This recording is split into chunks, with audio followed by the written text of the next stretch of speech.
Hello everyone, this is an overview of your social change group project. In this presentation, I'm going to review the essential elements of the assignment and give you some examples along the way. Before we get started, I just wanted to point out that so far in this class, we've been doing a lot of work around examining our own attitudes, our values, and our worldviews related to human diversity and social justice. And this leads to a greater understanding of how our professions regard diversity and social justice. It's creating the lens through which you are going to see your future clients. It's the lens through which you're going to develop programs and policies and services to benefit vulnerable and marginalized populations. You have also practiced conducting an assessment of a social justice issue that allowed you to really dig in and analyze how an issue kind of manifests from a social justice perspective, really looking at how those systems of power and privilege and oppression through racism continue to oppress populations. So now we're going to shift gears and you're going to really practice from moving from that awareness and understanding to thinking about how do I create something that actually responds to this issue. Maybe something that challenges the issue or raises awareness about the issue, or maybe something that actually takes some steps to alleviate the impact of some kind of disparity, or something that opens up equity, that creates more equality in accessing certain basic rights, for example. So with this group project, you're going to create a plan to implement some kind of social change strategy in response to an issue, a social justice issue that you and your group have decided on. You're going to also develop a media piece that communicates that plan. So as with all assignments in your class, we design them in a way that we meet certain course objectives. So the objectives that are important for this particular assignment is that we want you to be able to make appropriate and effective use of advocacy and empowerment skills in your work with clients and systems. We also want you to identify areas for planned change efforts, develop strategies to advocate for social, political, legal, economic, and environmental justice for oppressed populations. So before I get into the details of the assignment, I just want to give you some basic reminders for it. The first thing is, as you know, this is a group project with 3 to 5 members per group, and I assigned those members. The assignment details can be found in week 13, so I encourage you to go there and look at those details. This is also where and how and when you will submit the assignment. You and your group are going to jointly work on a paper, a presentation, and then individually do a team evaluation, which is all due by Sunday of week 13.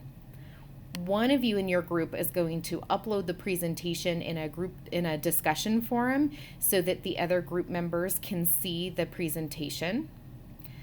And then again, you're all writing one paper together. That paper is going to be about 5 to 7 pages. And you really want to stick to that 7 pages because it's so important as a human service professional that you learn how to write clearly and succinctly. So this isn't so much about creative writing or storytelling. It's about really kind of honing in on those issues, supporting facts with references and data, and really kind of digging in to make clear statements. You're expected to use APA formatting for the paper, and as always, I refer students to Purdue OWL, the online writing lab at Purdue, or there's a lot of other online resources for writing. And then I want each group to schedule a meeting with me. I'd like to meet with all of your group members, or as many as possible.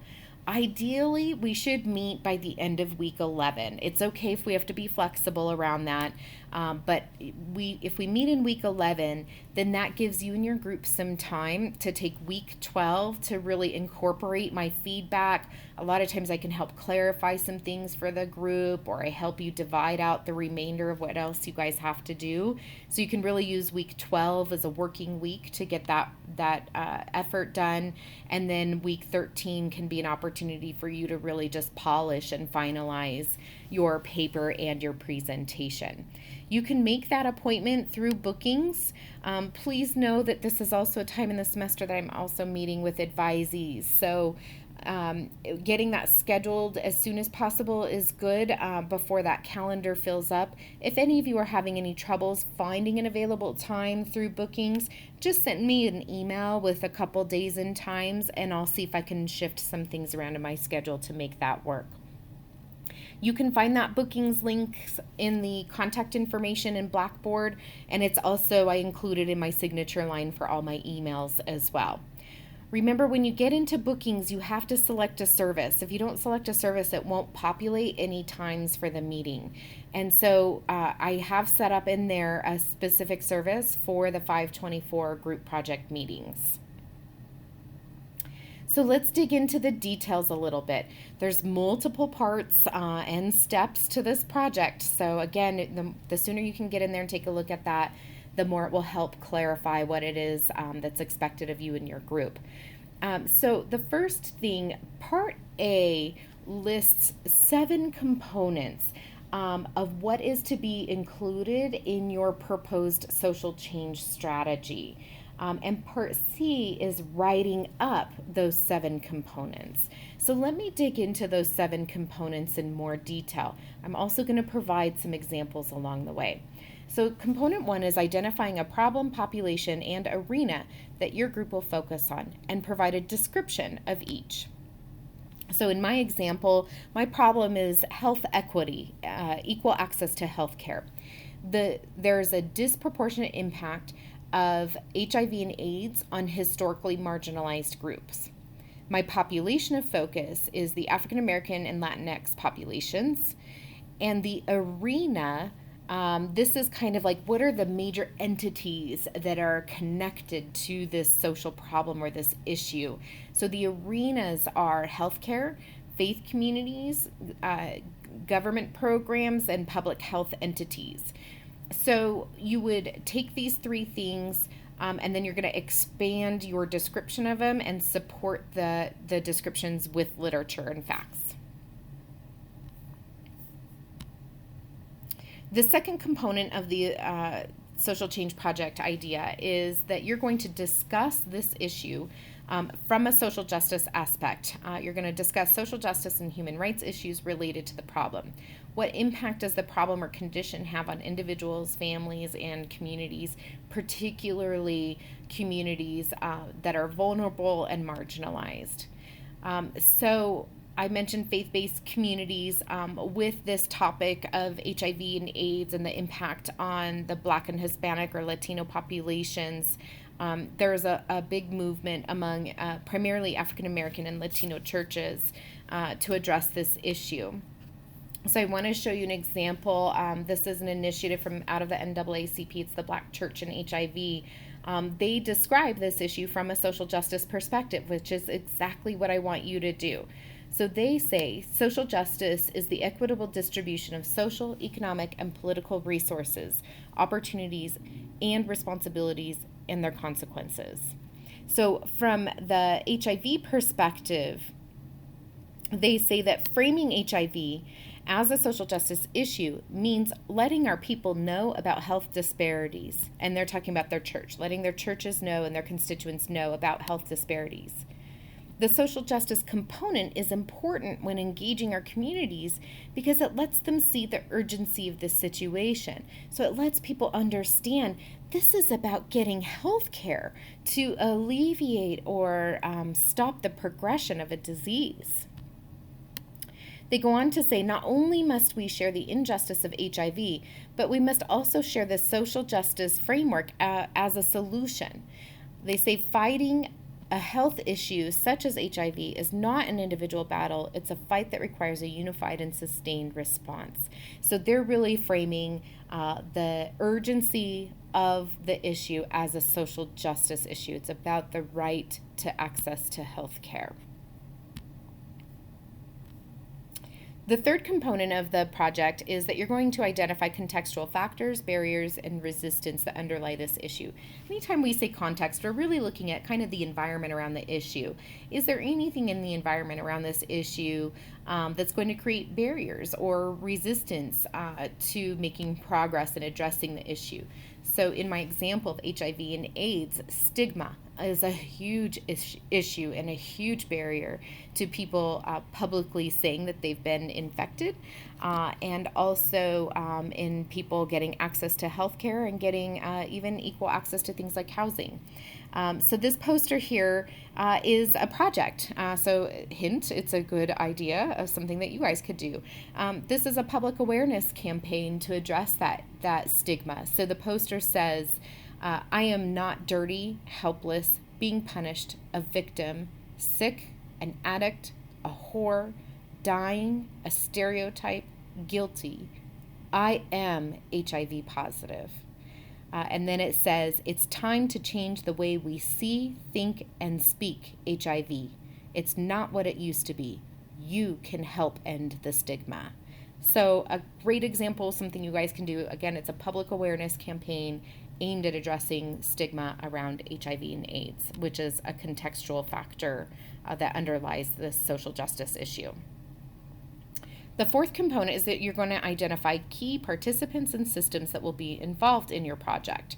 So key participants in my example are that my target population, they are a key participant. So that's African Americans and the Latinx population. The faith-based organizations, they're going to be involved in addressing this issue, as well as public health agencies. So in this section of your paper, you would expand on who these participants are and their role in your project. The fifth component is you're going to identify your social change strategy. This is exactly what are you going to do to address this social justice problem. So for example, you could do a policy change. This could be advocating for free routine testing for the universal population, the whole population, or it can be advocating to change policies that end housing discrimination for people with HIV and AIDS. You could have a project or an event. So for example, maybe you want to engage local churches to host free HIV testing. That's a partnership usually with public health agencies where they pull up a van and they can park it in the parking lot and offer services. You can look at a personnel procedure. Maybe you create a policy that mandates some type of training, mandatory training for staff and volunteers to increase their awareness of your social justice issue. Or maybe you change a practice. For example, screening, any kind of risk screening is an important component in assessment. So for example, if you're looking at a social justice issue related to food insecurity, a lot of hospitals are starting to implement changes to their procedures where they include food security screening questions in their routine admit paperwork for anyone coming into the hospital. So hospitals are really kind of stepping up on the food security issue by doing just a couple of questions that screen people for their access to food. So maybe you propose a changed practice. MPA students, as a public administrator, you have access to funding sources. So maybe you do some work to create specific funding pools that address or eliminate some kind of disparity. You can look at changing public personnel procedures, again, mandatory trainings. You're often involved in any kind of public awareness, public health campaigns, or developing stopgap funding opportunities where you fill gaps in certain programs or services that either cause inequity or can promote equity. And then the sixth component of this project is that you're going to develop a goal, some objectives, and the activities that are necessary to implement the social change project. So this is the details. In your paper, this is how I'm going to see how you've mapped out exactly what you're going to do and how what you propose to do will achieve certain goals. So broadly speaking, a goal is that larger umbrella type of aim. So for example, here I can say to increase the number of HIV infected individuals who are under proper medical care. And then to achieve that goal, those are my objectives. They're a little bit more specific. They're still kind of written in the same way as a goal, but they're more specific. So I'm going to have an objective that's to increase individual awareness of HIV status, so their own awareness of their HIV status. And then I want to also increase access to healthcare providers. So my activity that's going to help me achieve those objectives and reach my goal is that I'm going to propose hosting a free HIV testing day with on-site counseling and healthcare connections, so that if somebody tests positive, in that moment, they're automatically connected to a healthcare provider. That's going to achieve both their own individual awareness of their status as well as get them connected to healthcare. I'll include a couple links and resources to developing SMART goals. And then also in the link for this presentation, you'll find a video that outlines SMART goals. Essentially, SMART is specific, measurable, attainable, realistic, and time-oriented. So you want to keep that in mind as you're developing your goals and objectives. And then the final component of this project is how are you going to evaluate and monitor the impact of your project, the extent to which it reaches your goals and objectives. This can feel a little overwhelming sometimes. Keep it simple and basic. I'm not expecting an elaborate evaluation section. You haven't really learned that yet in your program, so I'm not expecting too much, but I want you to get started on thinking from this evaluation perspective. So essentially, all evaluation just starts with a question. So does research. Starts with a question. So in my example, I'm going to ask, to what extent did my project, the HIV testing day, to what extent did the project increase individual awareness of HIV status? And then to answer that question, I'm going to count the number of people tested during the event. My other evaluation question is, to what extent did the project increase access to healthcare providers? And then to answer that question, I'm going to count the number of people who met with an on-site healthcare provider. And I'm going to track, after they get tested, post-testing day, I'm going to track the follow-up with those medical providers. Now, if you haven't noticed, both of these evaluation questions are directly related to the two objectives that I just showed you above. Okay, so I just turned those objectives into questions, and then I determined how I'm going to answer those questions. So part B of this assignment is really then taking your ideas from all 7 of these elements, and then you're going to write them up in a paper. And it's one paper for the whole group. As you write your paper, I suggest that you either use the resources in the groups tool in Blackboard, or maybe one of you wants to start, for example, a Google Doc with the paper, and then that way you all can sign in and contribute to that paper. If you do use something like a Google Doc, be sure to invite me to that because I can get in there and take a look at your draft, and I can offer comments and feedback along the way as well. So then the final component of this project is your presentation. Essentially, you're going to prepare a visual piece that captures all the elements included in your plan. I encourage you to get creative with this component. A lot of people don't realize, as social workers and public administrators, we actually have to do a lot of marketing, a lot of sales. We have to convince people of the importance of these issues and the importance of our proposed strategies. And so we have to develop a skill set in communicating complex and critical information in a succinct format that's engaging and credible. So you're welcome to get as creative as possible. I encourage you to use free online tools for things like on the left-hand side, this is an infographic, or creating a short video, for example, to communicate your presentation. So finally, you are working with a group on this project, and if I saw you in person and I said we're doing a group project, I may have seen you drop your head a little bit and say, oh, a group project. Group projects are not easy. We know that. We're not trying to make life more difficult for you. It's that we strongly believe that social change does not happen as a result of individual efforts. It is critical that we learn how to work together, that we overcome differences, that we improve communication in order to make this happen. I've never met a social worker that says, yes, I do everything by myself. Even clinical social workers in private practice consult with colleagues on services and best practices to their clients. So you are expected to contribute equally to all aspects of this project. One thing I want you guys to work out as a group is, as social workers, sometimes we try to be really nice, and that is good. I always want you to be nice and respectful, but that doesn't mean that you have to ignore when somebody is not equally contributing.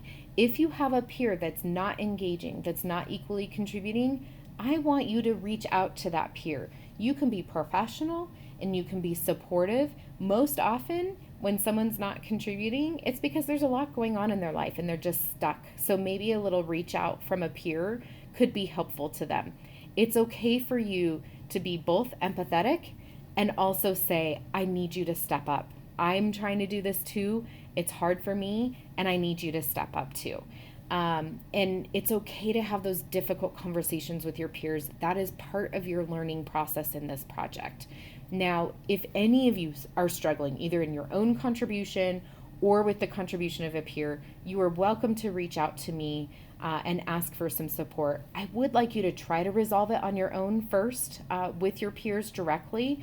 But if you're having some difficulty with that, please reach out and I can work with you and your peers to help overcome some of those challenges. So in closing, some inspiration from Audre Lorde. Audre Lorde was an advocate, a tireless advocate. She is credited with developing the Black feminist framework among with other people. You will likely get a lot of quotes and materials from Audre Lorde down the road, but I really like this quote in relationship to our project. She says, "When I dare to be powerful, to use my strength in service of my vision, then it becomes less and less important whether I am afraid." So the work we do is challenging. People sometimes don't like what we have to say, which may make us afraid from time to time. But when you dare to be powerful, and when you add in your group to that, then you all are pulling your strength together in service of this vision of equity and social justice. And then it becomes less and less important whether you are afraid. I wish you the best of luck on this project, and I look forward to seeing your final products. I also look forward to meeting with you in your groups.